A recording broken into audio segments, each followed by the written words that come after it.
perang ini harus segera dihentikan. Harus segera dihentikan. Kenapa? Karena ini perang yang belum pernah terjadi sebelumnya dan seharusnya tidak terjadi. Seharusnya bisa diantisipasi. Jadi kita juga berharap Indonesia juga bisa mengambil inisiatif sebagai presiden G20 ini. Kita berharap Indonesia juga bisa mengambil inisiatif dalam hal ini. Bisa itu. Bagaimana caranya? Kan kita juga punya kedekatan sebetulnya, hubungan kedekatan dengan Rusia dari sejak Bung Karno. Nah, kenapa Indonesia tidak melakukan itu? Sebenarnya pertanyaan ini kan saya bilang bisa kan Indonesia melakukan. Cuman mungkin menurut saya ada tekanan-tekanan ya, sedikit pressure begitu.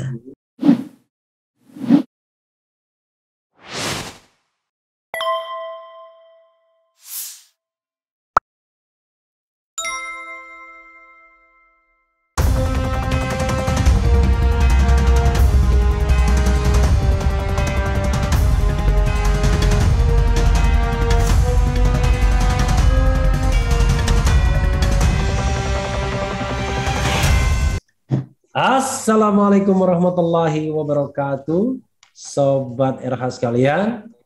Jumpa lagi kita di channel yang keren ini. Keren, jelas.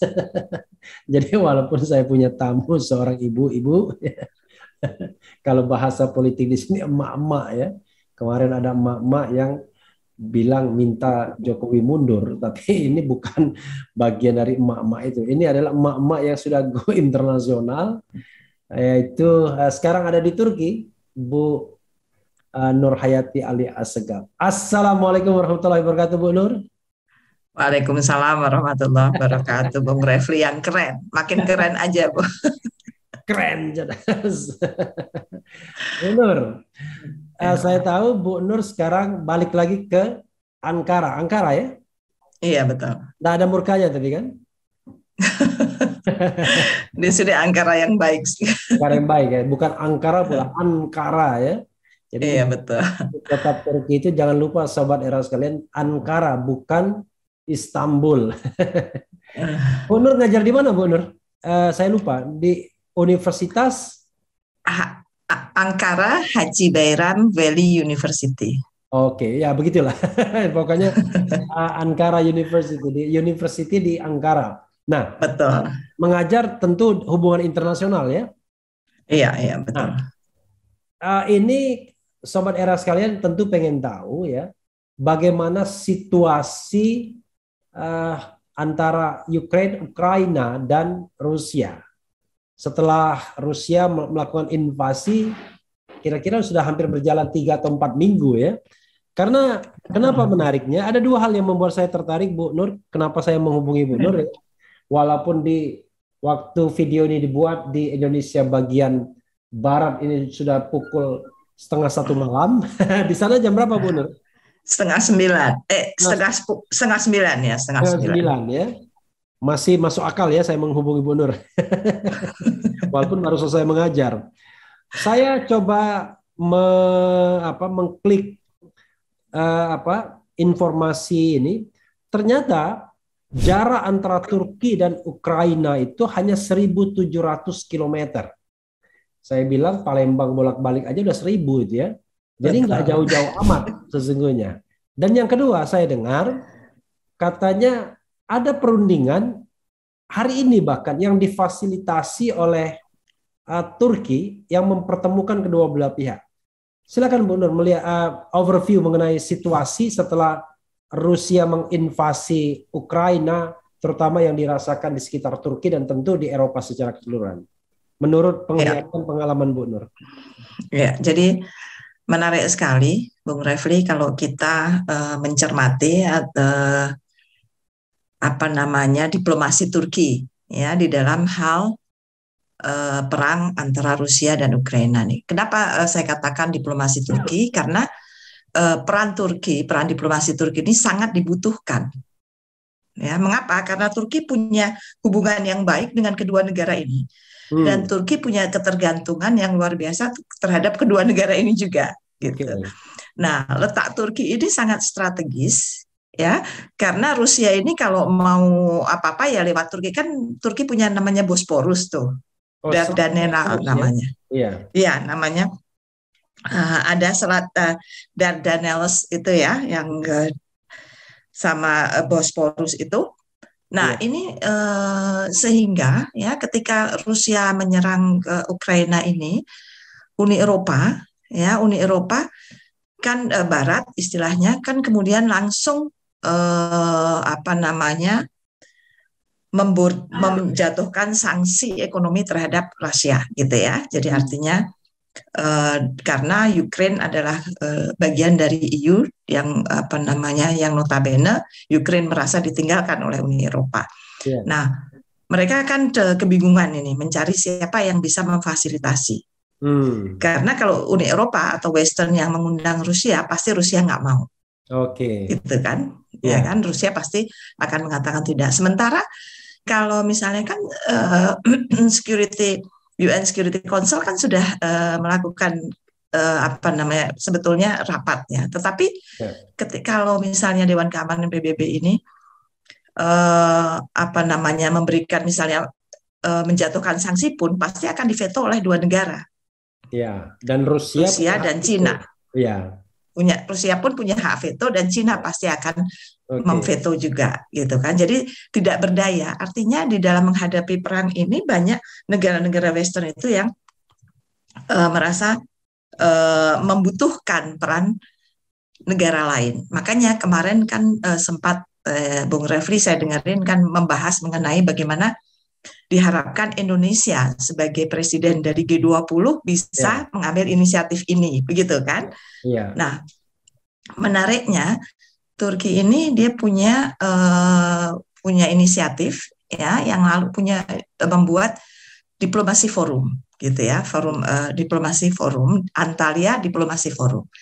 Nah, sukses yang pertama baru tahun lalu yang pertama dan ini tahun kedua gitu ya. Nah, di tahun ini mereka karena ada pecah perang ini dan Turki merasa punya kepentingan yang besar terhadap dua negara, sebetulnya Turki bisa saja diam karena dia merasa bahwa saya harus bersikap netral karena diplomasinya dia active neutrality katanya, gitu ya, aktif tapi netral gitu. Nah kemudian ini kan bingung nih Barat nih ya. Bagaimana caranya kalau mereka ngundang Rusia dan lain sebagainya.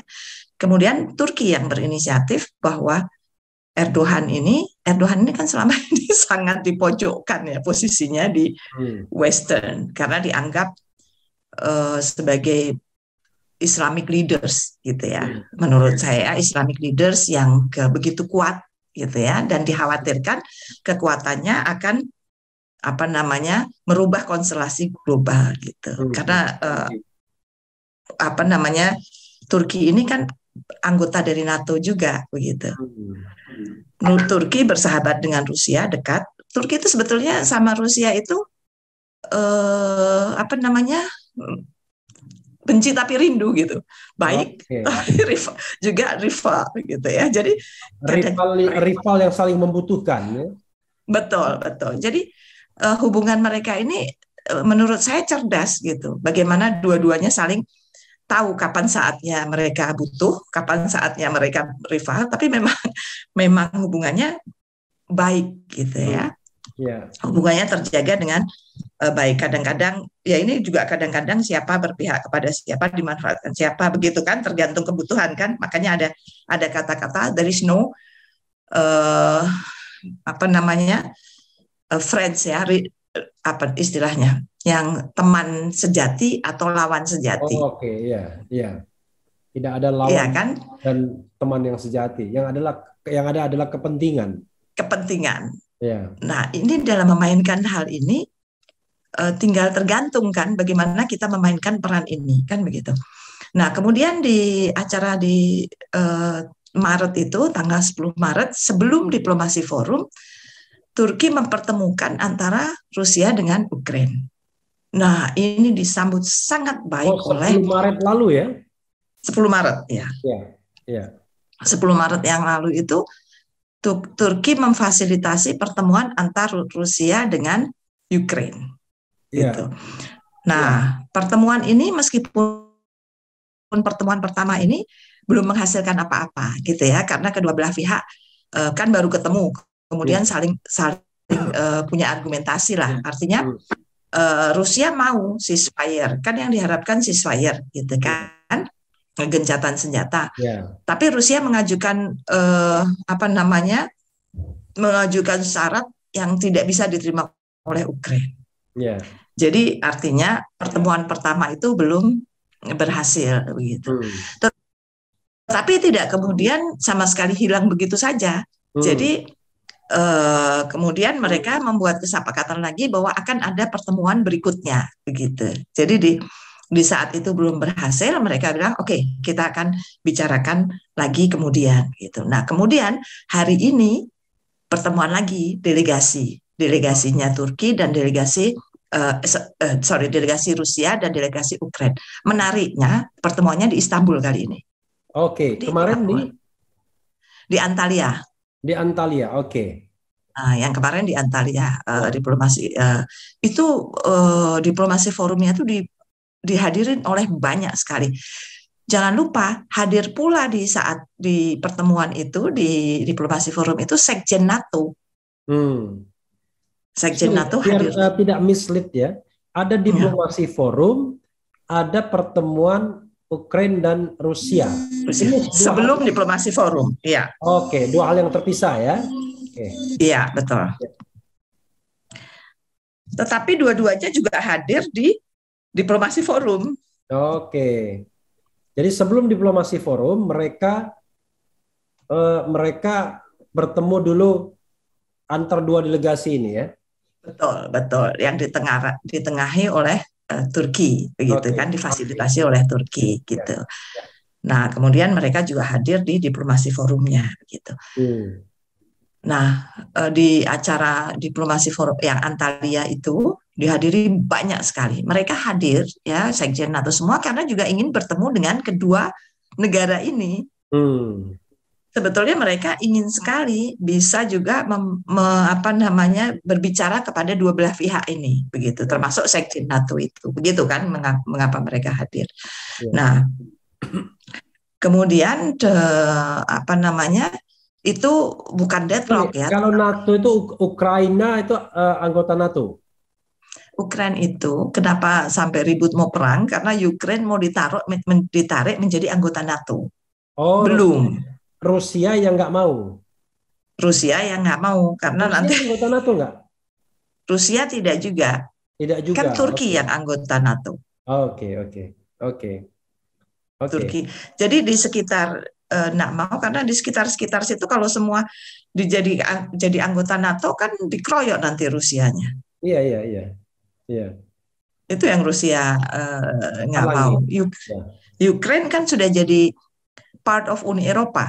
Oke. Nah, itu kan.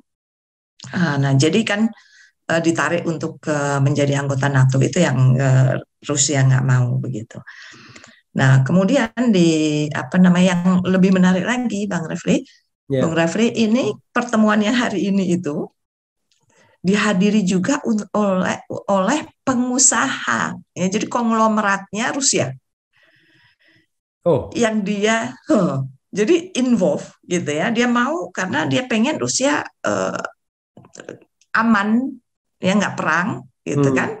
Ukraine juga karena kan ini kan tadinya bagian dari Rusia, ya, former Soviet Union ini, Ukraine ini, kan begitu. Jadi artinya semua itu punya keprihatinan, gitu. Menurut saya melihatnya dari kacamata. Usaha itu paling banyak ya usahanya di Ukraine mungkin ya, seperti mungkin Indonesia di Timur dulu ya, mungkin ya masih ada. Benar. Tapi kan punya kepedulian, gitu. Menurut saya pengusahanya peduli, gitu ya, tentang apa yang terjadi. Padahal pengusaha ini tinggalnya di Inggris, di London, di Inggris. Dia tinggalnya di Inggris, tapi dia punya kepedulian, gitu. Nah, baru tadi pagi ya, Erdogan setelah membuka ini forum ini, ya, kemudian Erdogan terbang ke Uzbekistan melanjutkan perjalanannya. Jadi kepedulian Presiden Erdogan ini beliau sendiri yang membuka, beliau sendiri yang hadir, gitu, untuk memberikan dua forum itu. Iya, betul. Jadi forum Rusia Ukraina dan forum yang lebih banyak itu. Iya, jadi Rusia Ukraine beliau membuka, yang tadi pagi juga beliau ya hadir sendiri gitu, Oke. Oke, gitu silakan Bang dulu. Bung Refli. Iya. Kemudian, nah situasi kan saya tadi bilang bahwa ketergantungan Turki ya banyak kepada kedua negara ini. Yang menarik, tapi stok di sini, stok barang yang importnya sebagian besar dari negara yang perang ini nggak langka barangnya itu. Jadi masih ada, jadi tidak ada kelangkaan barang di sini. Artinya minyak minyak goreng, minyak itu juga bergantung pada mereka ya. Minyak goreng masih Minyak, banyak stoknya di situ. jadi nggak ada kelangkaan gitu ya Oh. artinya. Itu Jadi yang meskipun tergantung sama Rusia apa aja Turki, misalnya? gasnya Turki itu 50% dari Rusia. Oke. Kalau dari Ukraine, Dari Ukraine gandum, gandum ya. minyak ya itu dari Ukraine, minyak goreng itu dari Oke. Ukraine Oke. gitu. Tapi Terus walaupun terjadi perang, kelangkaan tidak terjadi gitu ya. kelangkaan tidak terjadi di sini. Nggak ada yang namanya panic buying gitu, nggak ada ya. Nggak ada. Oke. Itu yang menarik juga untuk dicermati ya. Artinya sistem manajemennya sudah berjalan dengan baik artinya ya. Jadi ya mungkin stok mereka masih banyak dan lain sebagainya. Tapi ini ada sebuah fenomena yang menarik begitu.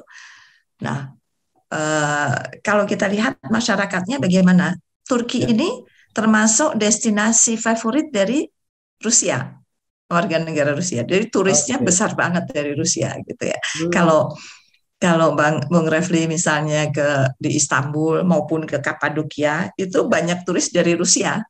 Waktu saya Oh. ke sana, juga tahun baru itu awal-awal Januari masih banyak tuh orang Rusia yang ke Kapadokia, Hmm. Istanbul. Mainnya jadi tujuan wisata Rusia itu sebagian besar ke Turki. Mereka Oh. enjoy. Antalya juga, Anatolia itu kan, Antalya itu juga tujuan wisatanya turis-turis dari Rusia. Hmm. Jadi sebetulnya Turki juga mendapatkan dampak yang cukup besar ya dari perang ini gitu. Hmm. Tapi juga di dalam memanfaatkan situasi ini, Turki juga mendapatkan apresiasi yang besar oleh negara-negara maju, khususnya negara-negara Barat. Ya, Hmm. artinya dari Turki yang begitu kan banyak sekali friksi-friksi yang mereka buat terhadap Erdogan. Misalnya pernah terjadi yang mereka sebut dengan Sofagate gitu. Padahal nggak ada apa-apa sebetulnya, tapi mereka besar-besarkan gitu ya karena menganggap bahwa Erdogan tidak menghadiri. Mungkin pernah dengar nggak ya, Bung Refli, Sofagate itu? Apa itu ya? Sopa git apa? Sofagate itu pernah terjadi ketika Presiden Uni Eropa datang Ya. ke Turki ya bersama dengan Ketua Parlemen Uni Eropa. Ya. Ketua Parlemennya perempuan. Hmm. Nah, kemudian karena yang hadir presiden ditemui memang tujuannya bertemu dengan Turki, dengan Presiden Erdogan. Ya. Karena secara protokoler harusnya presiden memang sama presiden, head of state dengan head of state gitu kan, Ya. ketua DPR dengan ketua DPR kan begitu protokolnya. Hmm. Nah, karena yang ngatur itu kan protokoler itu kan kedua negara. Ya. Protokol kedua negara kan kalau Indonesia punya, karena kebetulan saya pernah sama Pak SBY, ikut Pak SBY ya, jadi pasti kan protokol yang ngatur gitu kan, presidennya di mana, ininya bagaimana gitu kan. Bahkan presiden sama presiden nggak bisa satu lift misalnya, rombongan presiden harus sendiri-sendiri, itu kan protokol. Nah, karena ini ketua DPR, jadi ketua DPR-nya tidak duduk di sampingnya Erdogan. Yang duduk di samping Erdogan adalah presiden gitu kan. Itu jadi isu yang sangat besar di Uni Eropa. Karena ketua DPR Eropa, Uni Eropanya perempuan, dianggap Erdogan tidak. Kenapa? Dianggap tidak menghormati, diskriminatif. Perempuan dianggap melecehkan perempuan karena perempuan, sehingga tidak diberikan kursi di sebelahnya. Wah, jadi ribut itu. Jadi ribut itu sampai. Nah itu Ketua DPR Parlemen Eropa. Iya, Uni Eropa, betul. Jadi itu jadi ribut gitu ya. Terus sensitif itu ya, sentimen itu terus aja berlanjut. Artinya Erdogan dianggap tidak menghargai perempuan begitu. Sampai di Turki juga sering ada demo perempuan-perempuan begitu ya, karena Turki mencabut perjanjian dengan Uni Eropa begitu kan. Padahal menganggap bahwa Turki ini dilihat dari sejarahnya, perempuannya memang dari dulu kan sudah ikut perang. Perempuannya kan memang berperan gitu ya. Artinya sudah tidak ada lagi diskriminasi. Kalau menurut saya di Turki ini perempuannya tough gitu. Perempuannya kuat dan punya bagian tersendiri. Nah, itu dijadikan ini. Nah, momentum ini, Bung Rafli, menjadi momentum yang sangat bagus karena semua Erdogan dipuji gitu karena bisa mempertemukan antara Rusia dengan Ukraina. Nah, ini momentum yang saya bilang sebetulnya bisa dimanfaatkan oleh siapa saja gitu ya, yang ingin mengambil inisiatif. Gitu ya, mengambil inisiatif dalam posisi di mana dia mempunyai posisi yang cukup gitu. Nah, Turki ini yang mengambil inisiatif. Kita lihat negara-negara lain mana? Negara-negara misalnya Uni Eropa sudah jelas saya bilang tadi mungkin kesulitan, NATO juga kesulitannya, tetapi juga saya tidak tahu kenapa mereka tidak mau karena takut dianggap kalau dekat dengan Rusia gitu kan. Rusia ini kan sekarang sudah dijatuhin sebagai penjahat gitu ya di internasional di barat lah gitu, dianggap sebagai penjahat perang begitu. Tapi kalau kita lihat dalam perjalanannya ya, ini unik sekali perang Rusia sama Ukraina ini karena belum pernah dalam sejarah sebetulnya perang ini terjadi gitu ya. Kan agamanya sama ini, ortodoks sama-sama ortodoks gitu kan kalau lihat. Terus geografinya ortodoks sama ortodoks gitu kan ya. Kemudian juga kalau ditinjau dari perang ini, kenapa ini belum pernah terjadi? Makanya saya pribadi merasa bahwa sebagai akademisi atau sebagai ini ya menganalisa ini perang ini harus segera dihentikan, Kenapa? Karena ini perang yang belum pernah terjadi sebelumnya dan seharusnya tidak terjadi, seharusnya bisa diantisipasi, begitu kan? Nah, ini makanya saya sebagai Presiden JCA, Geneva Council for International Affairs and Development, kita mengeluarkan media statement. Dan lucunya yang korban itu kan presiden apa di Indonesia kan presiden Geneva Council for International Affairs and Development. Ya, JCAD. Karena di dalam perang ini, Bung Refli, itu yang selalu yang menjadi korban itu adalah perempuan dan anak. Nah, di Ukraina sendiri ini ya banyak sekali terjadi, tidak perang pun banyak terjadi human trafficking. Gitu kan, human trafficking di mana yang menjadi korbannya adalah perempuan dan anak.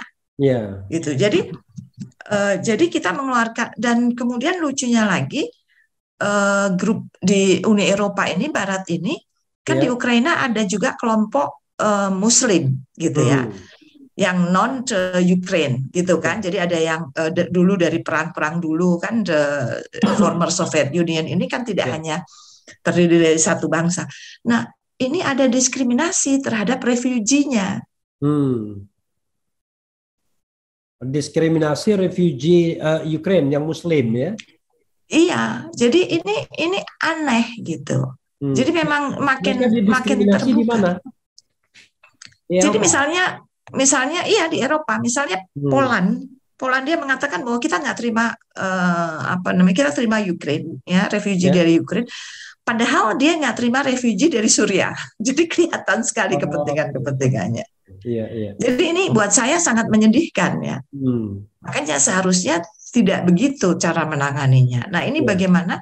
Karena ini kan humanitarian.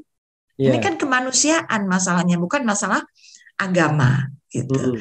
Jadi saya sebetulnya kita juga berharap Indonesia juga bisa mengambil inisiatif sebagai presiden G20 ini. Kita berharap Indonesia juga bisa mengambil inisiatif dalam hal ini gitu. Ya.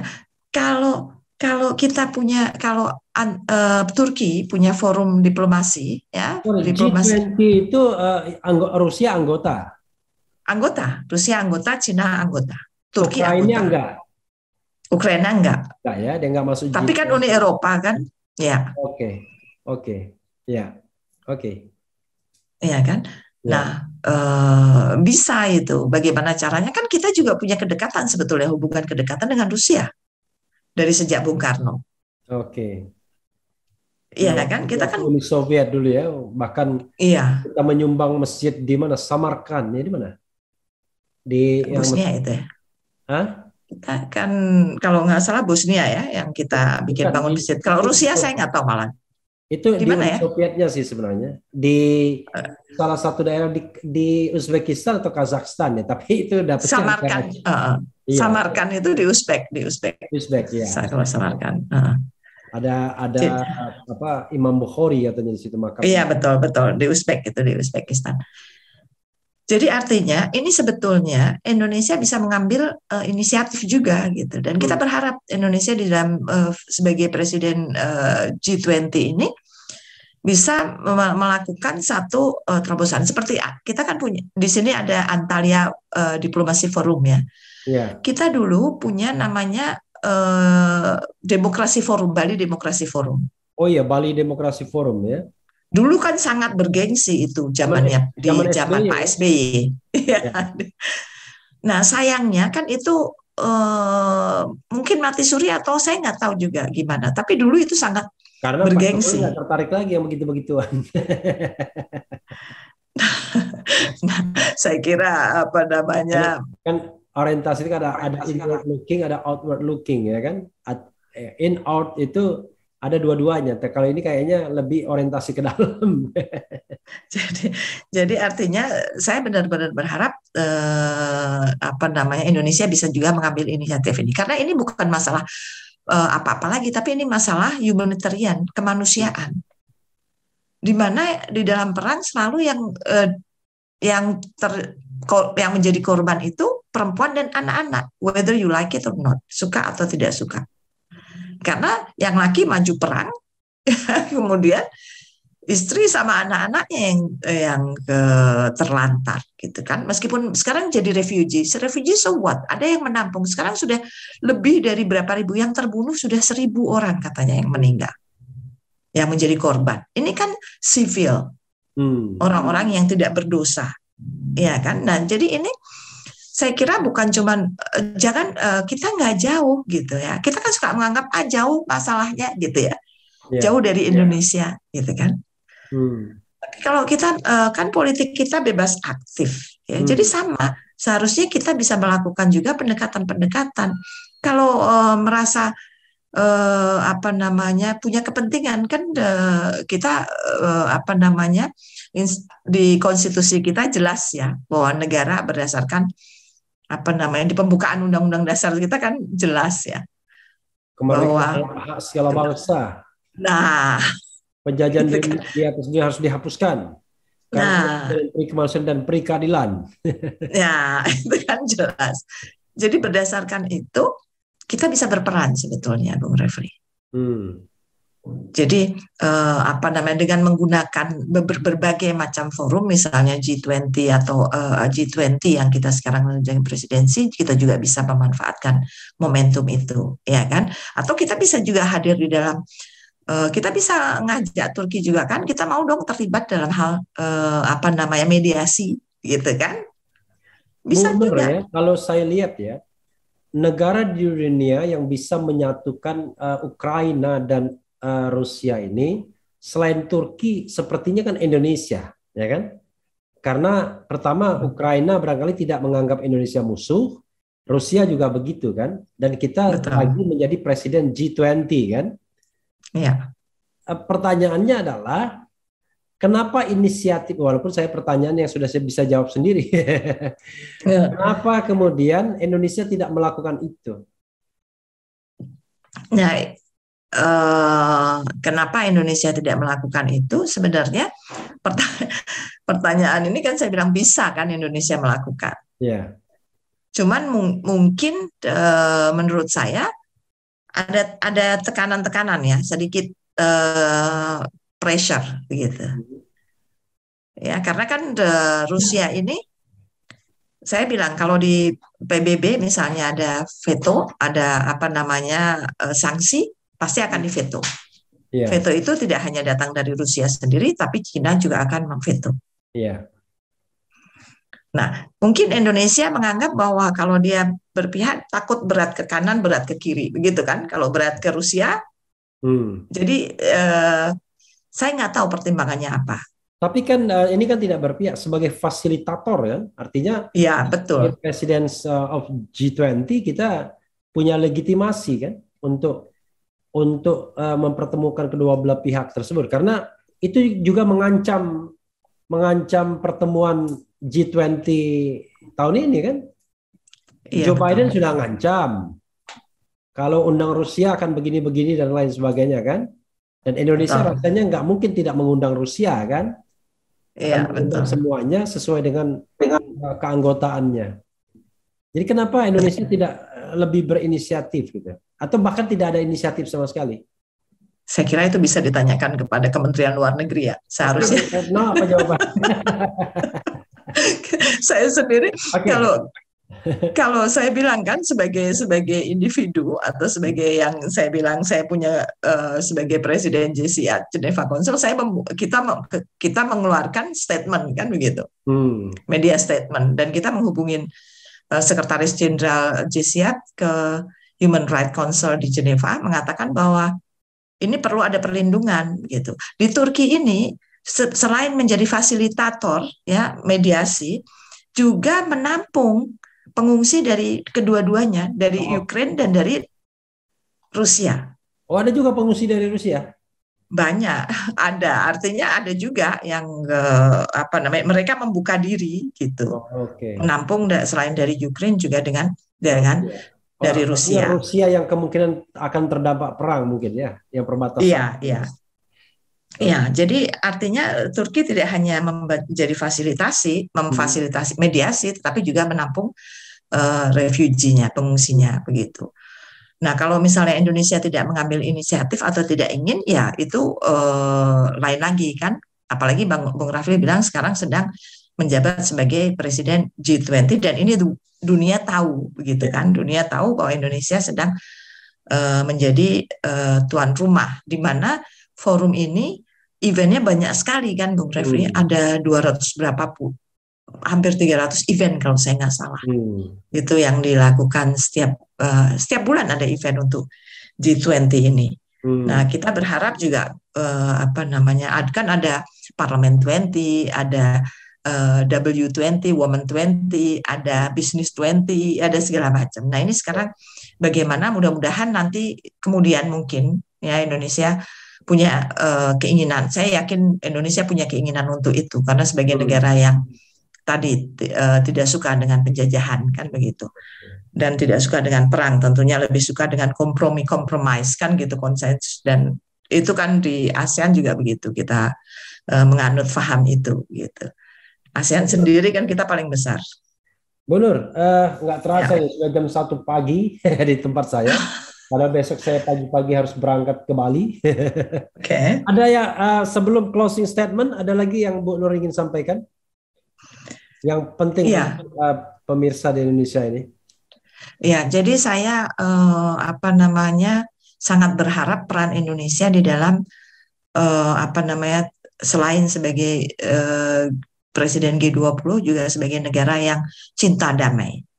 Ya, saya sangat berharap pemerintah Indonesia akan melakukan suatu, saya yakin sudah melakukan begitu ya. Tapi kita mungkin tidak tahu apa yang sudah dilakukan begitu kan. Tapi publicly harusnya ada gitu. Karena ini kan hubungan internasional ini tidak bisa dinafikan begitu. Karena kita sudah menjadi global community, sudah menjadi bagian dari dunia. Sehingga tidak melihat jauh atau dekat, tapi kita sudah menjadi bagian, apalagi kita menjadi bagian dari G20. ASEAN ini kan merupakan ekonomi kita di ASEAN yang paling besar ya. ASEAN ini juga merupakan ekonomi terbesar ke-7 di dunia. Kawasan ASEAN ya. Kawasan ASEAN ya. Nah, Indonesia sendiri sebagai anggota G20 ini kan mewakili ASEAN sebetulnya kan juga bahkan tidak hanya itu ya, di ASEAN kan Indonesia yang mewakili.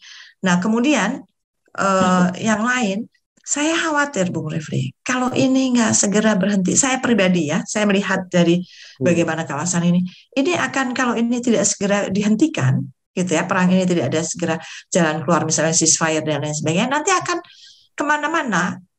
Gitu. Kita kan tahu betapa dinamikanya di dunia ini ya, dengan demokrasi, dengan apa namanya rising of nationalism, ya kan, meningkatnya nasionalisme yang terjadi, kemudian dengan adanya apa namanya munculnya ISIS, terorisme, radikalisme, Islamofobia yang sudah, meskipun sudah dikatakan tidak boleh kan di 15 Februari ya, atau 15 Maret ya kalau saya nggak salah, itu sudah di Maret ya, 15 Maret ya, sudah dikatakan tidak ada lagi. Tapi ini kan the rising of nationalism, the rising of ini kan bahaya.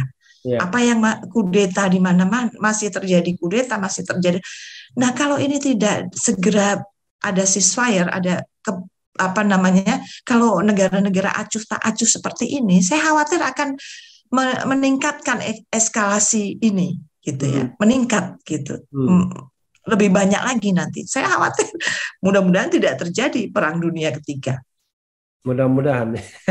Mudah-mudahan tidak terjadi. Karena kan ya. Silakan teruskan. Karena kan eskalasinya kan tinggi. Politik ya, security, di mana coba lihat, tidak hanya di sini kan sudah terjadi eskalasi, ini kan sudah banyak yang terjadi, misalnya di apa namanya, apa yang terjadi di Yaman, apa yang terjadi di Suriah, apa yang terjadi di Palestina, Israel, terus konflik Laut Cina Selatan, konflik kan ini kan memicu. Nah, ini yang saya khawatir. Saya kan kebetulan apa namanya, kita di sini ya sebagai, apalagi kita tahu sekali konstelasi dunia itu bagaimana, sebagai pengajar di international relation, of course ya, kita tahu paradigmanya apa ya, analisanya apa. Nah, ini mengerikan sekali Bung Refli. Jadi itu harapan saya Bung Refli juga, mari kita terus ya dukung pemerintah Indonesia dalam hal G20, dalam hal politik bebas aktifnya, agar bisa benar-benar muncul sebagai negara besar yang dikenal dengan negara demokrasi terbesar ketiga di dunia dengan mayoritas penduduknya Muslim. Ini menjadi kebanggaan kita. Kita pluralis, ya, agama, banyak agama ada di kita, ya. Kita yakin Bhinneka Tunggal Ika, unity in diversity. Ini harus kita tunjukkan, kita munculkan. Bahwa kita bisa memfasilitasi. Perbedaan itu biasa, tetapi tetap jangan dilihat dari perbedaannya. Mari kita lihat satu, ya kan, kita satu nation. Tapi ini juga ingat, kita satu dunia, global community. Ini kan sudah tidak bisa dinafikan lagi. Itu yang saya berharap di dalam apa namanya hal ini, Bung Refli. Oke, silakan closing statement, Bu Nur. 1 menit atau 1-2 kata. Ya, jadi mudah-mudahan kita berharap ya, apalagi ini menjelang Ramadan ya, Bung Refli ya. Ini kan menjelang bulan suci Ramadan. Saya juga minta maaf sama seluruh pecinta sahabat Refli, ya, Bung Refli. Ya, selamat menunaikan ibadah puasa. Mudah-mudahan di bulan yang suci ini kita bisa mendapatkan kedamaian. Tidak hanya damai di Indonesia, tapi juga damai di dunia. Ya, mudah-mudahan perang Rusia Ukraina segera berakhir dan Indonesia makin berprestasi di dunia dan makin sejahtera rakyatnya. Amin. Terima kasih. Ya, terima kasih banyak Bu Nur atas waktunya. Tidak terasa kita sudah berbincang selama hampir 1 jam kurang. Masya Allah. Bung Refli, selamat jalan ya. Mudah-mudahan besok bisa bangun pagi dan tidak ketinggalan pesawat. Amin. Ya, acaranya sukses. Amin. Ya, saudara sekalian, itu tadi dengan Bu Nur Hayati Ali Assegaf. Mudah-mudahan perbincangan ini bermanfaat untuk memberikan wawasan kepada kita semua. Terima kasih sekali lagi Bu Nur. Terima kasih Bung Refli. Assalamualaikum warahmatullahi wabarakatuh.